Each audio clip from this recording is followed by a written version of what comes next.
Hello friends, आज हम start करने वाले हैं अपनी जीके की क्लास। कोई भी बिना टाइम वेस्ट करे इस क्लास को स्टार्ट करते हैं।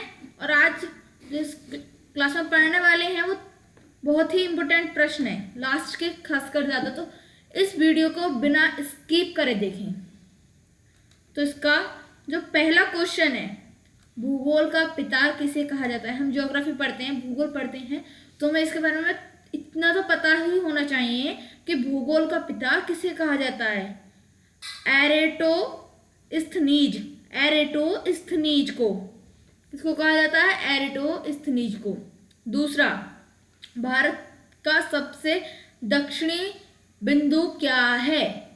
दक्षिणी बिंदु क्या है? इंदिरा पॉइंट, अंडमान निकोबार। लेकिन एग्जाम में क्वेश्चन डायरेक्टली ये नहीं पूछेगा भारत का दक्षिणी बिंदु क्या है। अगर उसने पूछ लिया भारत का स्थलीय दक्षिणी बिंदु क्या है, तब इंदिरा पॉइंट नहीं होगा, तब होगा कन्याकुमारी। ये है द्वीपीय है, क्योंकि अंडमान निकोबार जो है वो द्वीप समूह है, हमारा केंद्र शासित प्रदेश है, द्वीप समूह है। तो सबसे निचला द्वीप समूह वही है, और उसका जो सबसे लास्ट का पॉइंट है वो है इंदिरा पॉइंट। इसलिए भारत का सबसे दक्षिणी बिंदु तो है, लेकिन स्थलीय दक्षिणी बिंदु नहीं है, ये द्वीपीय दक्षिणी बिंदु है। तीसरा है, पृथ्वी को सबसे पहले किसने गोलाकार माना था? अरस्तु ने।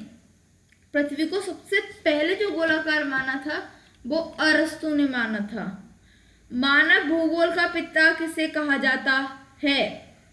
Frederick Ratzel. ऊपर क्या पढ़ा था? क्या भूगोल का पिता किसे माना जाता है? एरेटोस्थनीज को। किसे माना जाता है? एरेटोस्थनीज को। लेकिन अब जो क्वेश्चन है वो है हमारा, मानव भूगोल का पिता किसे कहा जाता है? ये भूगोल है, ये मानव भूगोल है, तो इसे ध्यान से देखें कि भूगोल को कह रहा है, ये मानव भूगोल को कह रहा है। क्वेश्चन किसी भी तरीके से पूछ लिया जाता है। तो मानव भूगोल का पिता किसे कहा जाता है? Friedrich Ratzel. पांचवा क्वेश्चन, सबसे पहले भारत का मानचित्र किसने बनाया था? इंपॉर्टेंट क्वेश्चन है। हमने अब भारत का मानचित्र बनाना इतना भारी नहीं है, लेकिन जिसने सबसे पहले बनाया होगा उसके लिए काफी भारी होगा। तो किसने बनाया था? एन विले। 1752 ईस्वी में, 1752 में बना था एन विले ने।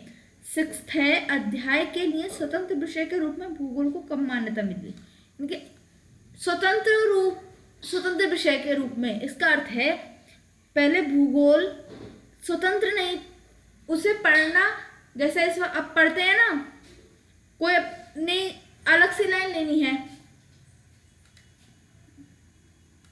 स्वतंत्र विषय का मतलब है पहले जो भूगोल पढ़ाया जाता था वो ऐसा में पढ़ाया था, हिस्ट्री, जियोग्राफी। जैसे हम पढ़ते हैं history, geography, civics, economics, SST के अंतर्गत पढ़ाया जाता था। ये एसएसटी के जो अंदर 4 विषय आते हैं उसमें तो पढ़ाया जाता था 12th तक, लेकिन उसके बाद इससे अकेला विषय नहीं माना जाता था। जैसे हम ज्योग्राफी को अपने अलग विषय के रूप में पढ़ सकते हैं, लेकिन पहले इस विषय को अलग रूप से नहीं पढ़ सकते थे। तो इसे कब, भूगोल को स्वतंत्र विषय की मान्यता कब मिली? 19वीं शताब्दी में मिली। और अब आता है, भारत को सर्वप्रथम विश्व मानचित्र में किसने दर्शाया? पहले था भारत का मानचित्र किसने बनाया? एन विले 1792 में। लेकिन यह है भारत को सर्वप्रथम विश्व मानचित्र में किसने दर्शाया? तो टालेमी ने दर्शाया था भारत को जो विश्व के मानचित्र में। पृथ्वी की परिधि का करीब सही मापन किसने किया? पृथ्वी की परिधि का करीब सही मापन किसने किया? तो किसने किया? एरेटोस्थनीज ने।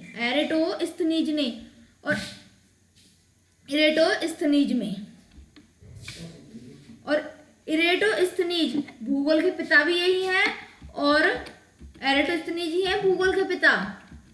और पृथ्वी की परिधि का करीब सही मापन भी एरेटोस्थनीज ने ही किया था।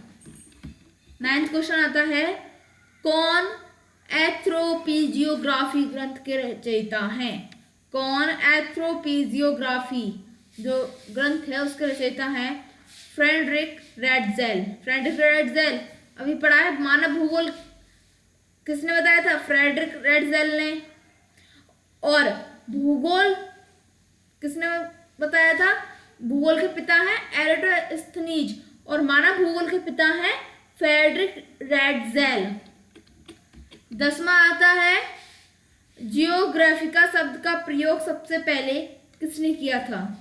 तो वो भी किसने किया था? एराटोस्थनीज, जो भूगोल के पिता माने जाते हैं। किसने सबसे पहले विश्व का मानचित्र मापक बनाया था? वो पहला क्वेश्चन जो था वो भारत को विश्व में मानचित्र दर्शाना था। अब है विश्व का मानचित्र मापक किसने बनाया? तो किसने बनाया? एनेक्सीमीडर। एनेक्सीमीडर। 12वां क्वेश्चन है सबसे पहले किसने चंद्र ग्रहण का कारण चंद्रमा पर पृथ्वी की छाया का पड़ना बताया? तो आर्यभट्ट। ये हमारे भारतीय वैज्ञानिक रहे हैं, इन्होंने ही सूर्य की खोज की थी। तो सबसे पहले चंद्र ग्रहण का कारण चंद्रमा पर पृथ्वी की छाया आर्यभट्ट ने ही बताया था। अब आते हैं हमारे स्टैटिक जीके के क्वेश्चन। स्टैटिक जीके जो होता है उसके क्वेश्चन है। पहला क्वेश्चन है डेनमार्क की राजधानी क्या है? जो डेनमार्क देश है उसकी राजधानी क्या है? तो क्या है? कोपेनहेगन। कोपेनहेगन। मोरमुआ बंदरगाह कहाँ स्थित है? मोरमुगाओ। नाम कुछ ज्यादा अटपटा है। मोरमुगाओ बंदरगाह कहाँ स्थित है? गोवा में। फिर डेनमार्क की मुद्रा क्या है? पहले डेनमार्क की राजधानी पूछी थी कोपेनहेगन। अब है डेनमार्क की मुद्रा क्रोन। अब स्वेज नहर की लंबाई कितनी है? इसकी लंबाई है 160 किलोमीटर। और स्वेज नहर बनाई क्यों गई थी? लाल सागर और भूमध्य सागर के जो बीच की दूरी थी उसे कम करने के लिए इस नहर को बनाया गया था। अब 5th आता है नाबार्ड की स्थापना कब की गई? 12 जुलाई 1982 में की गई। 12 जुलाई 1982 में की गई। विश्व का सबसे लंबा रेल मार्ग कौन सा है? विश्व का सबसे लंबा रेल मार्ग कौन सा है? ट्रांस-साइबेरियन रेल मार्ग। ट्रांस-साइबेरियन रेल मार्ग है। ट्रांस-साइबेरियन रेल मार्ग जो है वो रूस में है और विश्व का सब क्षेत्रफल की दृष्टि से सबसे बड़ा देश जो है वो भी रूस ही है। फिर 7th क्वेश्चन आता है विश्व की सबसे बड़ी रेल सुरंग कौन सी है? वो रेल मार्ग है और ये सुरंग है। तो ये कौन सी है? शिकन रेल सुरंग। शिकन रेल सुरंग ये जापान में है। अब 8वां है ग्रेनाडा द्वीप किस सागर में स्थित है? कैरिबियन सागर। किस सागर में है? कैरिबियन सागर में। पोर्ट ऑ प्रिंस किस देश की राजधानी है? पोर्ट ऑ प्रिंस किस देश की राजधानी है? हैती। हैती देश की राजधानी है ये। फिर है प्लाज्मा अनुसंधान संस्थान कहाँ स्थित है? प्लाज्मा अनुसंधान संस्थान कहाँ स्थित है? गांधीनगर में। गुजरात की राजधानी है गांधीनगर, वहां पर स्थित है। 11वां है भारत का सबसे लंबा बांध कौन सा है? हीराकुंडा बांध। हीराकुंडा बांध। हीराकुंडा बांध। हीराकुंड बांध जो है वो उड़ीसा में महानदी पर स्थित है और यही संसार का सबसे लंबा बांध भी है। भारत के प्रथम मुख्य न्यायाधीश कौन थे? भारत के प्रथम मुख्य न्यायाधीश कौन थे? हीरालाल जे कनिया। हीरालाल जे कनिया। अब 13वां क्वेश्चन है भारत का प्रथम आणविक केंद्र कौन सा है? तारापुर। भारत का प्रथम आणविक केंद्र तारापुर है। 14वां क्वेश्चन है आयरलैंड की राजधानी क्या है? डबलिन। आयरलैंड की राजधानी डबलिन है। 15वां है भारत का सबसे गहरा बंदरगाह कौन सा है? विशाखापट्टनम बंदरगाह। भारत का सबसे गहरा बंदरगाह जो है वो विशाखापट्टनम बंदरगाह है। अब जीके के इम्पोर्टेंट क्वेश्चन, वो स्टैटिक इम्पोर्टेंट क्वेश्चन थे, ये हैं जीके के। पहला क्वेश्चन है इसमें, हिमालय, एटलस, रॉकीज और एंडीज किस प्रकार के पर्वत हैं? तो ये बलित पर्वत हैं। बलित पर्वत जो होते हैं वो हैं ये। दूसरा क्वेश्चन है, वनस्पतियों, जानवरों एवं सूक्ष्म जीवों के अवशेष किस प्रकार के चट्टान में पाए जाते हैं? जो वनस्पतियां हैं, जानवर और सूक्ष्म जीवों के अवशेष होते हैं वह किस प्रकार के चट्टानों में पाए जाते हैं? अपसादी चट्टानों में पाए जाते हैं।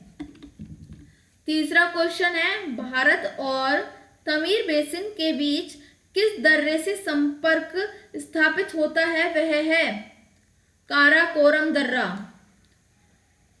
भारत और तमीर बेसिन के बीच जिस दर्रे से संपर्क स्थापित होता है वह है काराकोरम दर्रा।